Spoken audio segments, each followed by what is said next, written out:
Reasoning strategy के ऊपर बात करेंगे एंड स्पेशली हम आरआरबी पीओ के एग्ज़ाम को माइंड में रखते हुए मैं ये वीडियो बना रही हूँ। एंड मैंने अपना स्कोर कार्ड रिसेंटली शेयर किया था, जो मैंने लास्ट ईयर आई गेस दिया था आरआरबी का एग्ज़ाम। एंड उसमें मैंने 40 आउट ऑफ 40 अटैम्प्ट किए थे और मेरा एक क्वेश्चन गलत हुआ था। तो उस टाइम पे मेरी क्या स्ट्रैटेजी थी मैं वही शेयर करूँगी कि कैसे मैं 40 आउट ऑफ 40 क्वेश्चन अटैम्प्ट कर पाई थी। सो रीजनिंग मेरा सबसे स्ट्रॉन्गेस्ट सब्जेक्ट था बैंकिंग की प्रिपरेशन के टाइम पे। एंड उसी सब्जेक्ट के ऊपर मेरा पूरा एग्ज़ाम डिपेंड करता था कि अच्छा हुआ या नहीं। अगर मेरा रीजनिंग सेक्शन अच्छा हुआ तो मेरा ओवरऑल एग्ज़ाम अच्छा हुआ है, अगर मेरा वो सेक्शन ख़राब हुआ तो मेरा एग्ज़ाम अच्छा नहीं हुआ है, क्योंकि वही मेरा स्ट्रॉन्गेस्ट था। और मेरी एक्यूरेसी जो होती है वो रीजनिंग ऐसे था कि अगर मैं कुछ कर रही हूँ तो मुझे रहता था कि 99% वो मेरा आंसर सही होगा। और बाकी सब्जेक्ट में इतने इंग्लिश में जैसे इतना एक्यूरेसी का कुछ रहता नहीं है। मैथ्स में भी श्योरिटी नहीं होती थी मुझे कि जो मैंने किया है क्या पता जल्दबाजी में मैंने क्वेश्चन सही किया है नहीं। बट रीजनिंग में ऐसा नहीं होता था, क्योंकि अगर कोई पजल गलत बन रही है तो मुझे पता चल जाता था क्वेश्चन अटेम्प्ट करते टाइम कि ये मेरी पजल गलत बनी है। तो मैंने अपनी पहली वीडियोस में भी बताया था कि टीचर तो मैंने अंकुश लांबा सर के अलावा किसी और को फॉलो नहीं किया था रीजनिंग के लिए। स्टार्टिंग से वही टीचर थे, एंड तक वही टीचर रहे थे, प्री मेंस दोनों के लिए। एंड उनकी स्टार्टिंग मैंने कैसे की थी, उनकी 100 पजल सीरीज़ जो थी सबसे पहले वो मैंने उनकी देखी थी, जो मुझे बहुत पसंद आई थी। एंड उनके जो भी थ्रेड मेथड होते थे और सिटिंग अरेंजमेंट वाले जितने भी मेथड होते थे मुझे सब बहुत अच्छे लगते थे। तो उसके बाद मैंने बाकी जो क्रिटिकल रीजनिंग हो जाता है, नॉर्मल जो ब्लड रिलेशन हो गया, सिलॉगिज्म हो गया, वो सब फिर मैंने उन्हीं से कवर किया था। एंड सब काफ़ी अच्छा पढ़ाते हैं, उनके यूट्यूब में भी बहुत सारी फ्री क्लासेस आपको मिलेंगी। आई थिंक 100 पजल सीरीज़ करके भी उनकी कोई यूट्यूब में सीरीज़ है, वो भी काफ़ी अच्छी है अगर आपको देखना हो। एंड उस टाइम पे अन अकेडमी में सर की फ्री क्लासेस थी वो 100 पजल सीरीज़ करके, तो मैंने वो कंप्लीट देखी थी। At present sir yes officer app है उसमें पढ़ाते हैं। अगर आप लोगों के पास सब्सक्रिप्शन है तो सर ने वहाँ पे भी प्री के काफ़ी सारे पजल्स कराए होंगे क्लरिकल एंड पीओ लेवल के, तो आप वो लोग देख सकते हैं, वो सब आप देख लीजिएगा। उससे आपके मतलब पजल्स काफ़ी स्ट्रॉन्ग हो जाएंगे। एंड रीजनिंग का मेन जो चीज़ है वो पजल्स ही हैं। अगर आपके पजल्स अच्छे हैं तो आपका रीजनिंग स्ट्रॉन्ग है, क्योंकि बाकी क्वेश्चन तो हर कोई नॉर्मल पढ़ने के बाद अटैम्प्ट कर ही लेगा। सो ये हो गया टीचर से रिलेटेड बातें। एंड आपको अभी आरआरबी पीओ के लिए और नॉर्मल बाकी आईबीपीएस एग्ज़ाम्स के लिए भी रीजनिंग कैसे कवर करनी है उसके बारे में डिस्कशन कर लेते हैं। तो एक बार सिलेबस कंप्लीट कर लीजिए पूरा रीजनिंग का जो भी है, उसके बाद आपको प्रैक्टिस कैसे करनी है। पहली चीज़, अगर आपके पास कोई पेड कोर्स है तो उसकी रीजनिंग की क्लास जो पजल क्लासेस हैं वो लगाइए पहले। अगर आप खुद प्रैक्टिस नहीं करोगे तो आपको समझ नहीं आएगा कि आप कहाँ पे अटक रहे हो। तो पहले आप खुद प्रैक्टिस कीजिए, उस पजल को पूरा सॉल्व करने का ट्राई कीजिए। और स्टार्टिंग में टाइम मत देखिए आपको कितना टाइम लग रहा है, जितना टाइम लग रहा है जब तक आपसे वो सॉल्व नहीं हो रही है आप उसको सॉल्व करने का ट्राई कीजिए पूरा। एंड देन उसके बाद क्लास देखिए कि वहाँ पे सर कैसे पढ़ा रहे हैं, आपने क्या मिस्टेक की है, देन उस चीज़ को करेक्ट कीजिए।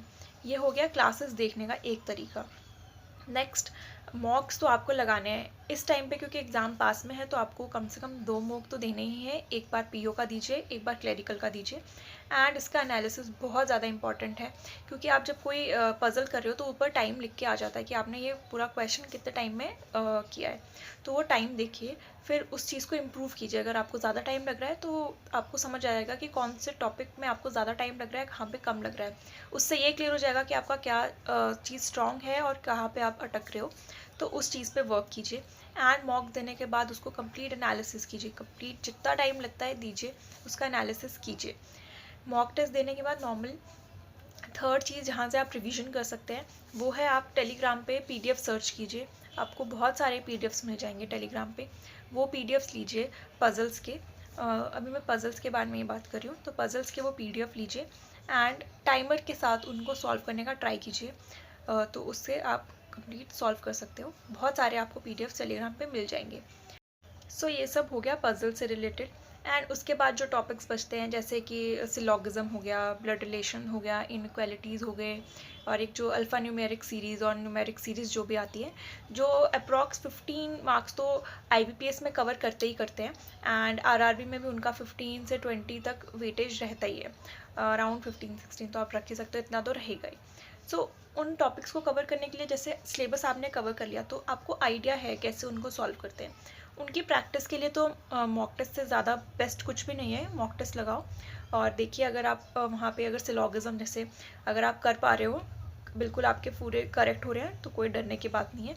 अगर आप वहाँ पे मॉक टेस्ट में अटक रहे हो, नॉर्मल क्लास जो आपने खरीदी हुई है पेड क्लासेस, या यूट्यूब पे अगर आपने पेड क्लासेस नहीं लिए तो यूट्यूब में आप सर्च कीजिए वो टॉपिक, फिर उस क्लास में जितने भी क्वेश्चन करा रहे हैं वो एक बार देखिए, जिस भी टीचर को आप फॉलो करते हो, and then try to practise them. Telegram पे आप देख लीजिए पीडीएफ्स उनका भी, अगर आपको सेटिस्फेक्शन नहीं हो रहा है तो पीडीएफ से सॉल्व कर लीजिए, but according to me PDF search करने की नीड नहीं है, मॉक्स आर इनफ, और जितने भी क्लास पे प्रैक्टिस हो रही है वो ये दोनों चीज़ें इनफ हैं आप बाकी सब्जेक्ट कवर करने के लिए। Now come to the important topic कि मॉक्स आपको कैसे अटैम्प्ट करने हैं जिससे कि आपको मेन एग्ज़ाम में हेल्प हो। सो मॉक अटैम्प्ट करने का ना एक तरीका होता है। प्री के जो टेस्ट होते हैं वो बहुत इंपॉर्टेंट है, क्योंकि उसमें आपको ज़्यादा स्कोर करना पड़ता है, कट ऑफ ज़्यादा रहती है। तो क्लैरिकल और पीओ का दोनों का थोड़ा एक अलग वे है। जैसे क्लैरिकल में क्या है कि एग्ज़ाम लेवल थोड़ा ईजी रहता है, पजल्स ईजी रहती हैं और बाकी मिसलिनियस क्वेश्चंस भी ईजी होते हैं, और टाइम तो दोनों में पीओ में एंड क्लैरिकल में सेम ही है, बट पीओ की कट ऑफ ज़्यादा रहती है, तो आपको उसमें ज़्यादा स्कोर करना है। तो उसका तरीका ये है कि जो मैं करती थी, मैंने मॉक्स भी इसी तरीके से दिए हैं कि जब क्लैरिकल का पेपर आ रहा है तो पजल्स में पहले अटैम्प्ट करती थी, बाकी मिसलिनियस क्वेश्चंस बाद में अटैम्प्ट करती थी। रीज़न बीइंग, पज़ल में कम से कम आपको 3-4 मिनट चाहिए एक कोई बड़ी सी पज़ल सॉल्व करने के लिए। सो अगर आप पज़ल एंड में रख लेते हो और आपके पास 2 ही मिनट का टाइम बचा, तो आपका पूरा 5 मार्क वेस्ट जाते हैं कि आप 2 मिनट में एक पज़ल सॉल्व तो नहीं कर सकते हो। अगर आप सॉल्व भी कर लेते हो तो क्वेश्चन अटैम्प्ट करने का आपका टाइम नहीं बचेगा, तो आपके 5 मार्क ऐसे वेस्ट जाते हैं, क्योंकि एक पज़ल जो है वो 5 मार्क्स की रहती है।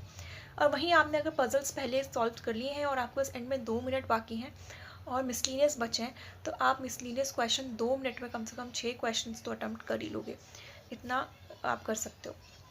सो क्लैरिकल में हमेशा ट्राई कीजिए कि आप पज़ल्स पहले कीजिए, क्योंकि वो पज़ल्स इजी होती हैं, एक पॉसिबिलिटी में बनने के उनके चांसेस होते हैं, तो वो बन जाएंगी आपकी पज़ल्स पहले, एंड देन उसके बाद मिसलीनियस क्वेश्चंस अटैम्प्ट कीजिए, आपको जो भी अटैम्प्ट करना है। आई नो इतना टाइम नहीं है प्री में कि आप सिलेक्ट करो कि पज़ल्स कहाँ आ रही हैं कहाँ नहीं, बट एक स्टार मार्क करने का ऑप्शन होता है एग्ज़ाम में। अगर आप मॉक से ये प्रैक्टिस बना के रखोगे तो रियल एग्ज़ाम में आपको बिल्कुल भी प्रॉब्लम नहीं होगी एक चीज़ करने में। सो स्टार मार्क करने वाली प्रैक्टिस आप मॉक से ही बनाइए, ताकि आपको रियल एग्ज़ाम में इशू ना हो। अगर स्टार्टिंग में पज़ल आती है तो आप उसको सॉल्व कर दीजिए, अगर नहीं है स्टार्टिंग में पज़ल मिसलीनियस क्वेश्चन है तो उनको स्टार मार्क करके नेक्स्ट मूव कीजिए।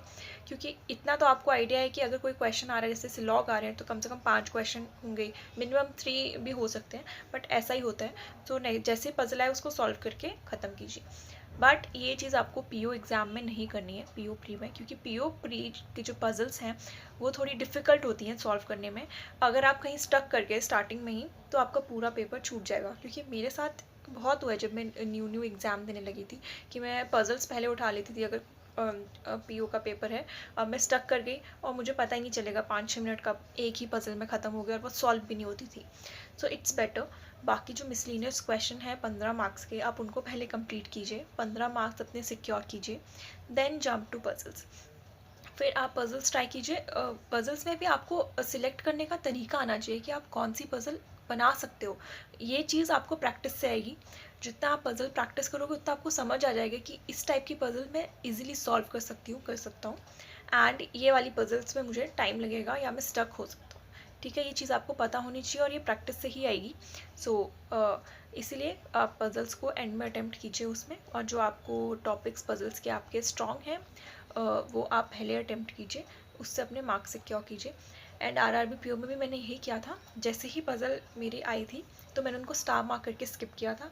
बाकी मिसलीनियस क्वेश्चंस मैंने पहले कर लिए थे, और मिसलीनियस ख़त्म होते ही मैं पज़ल्स में जंप किया था, एंड फिर मैंने सारी पज़ल सॉल्व की थी।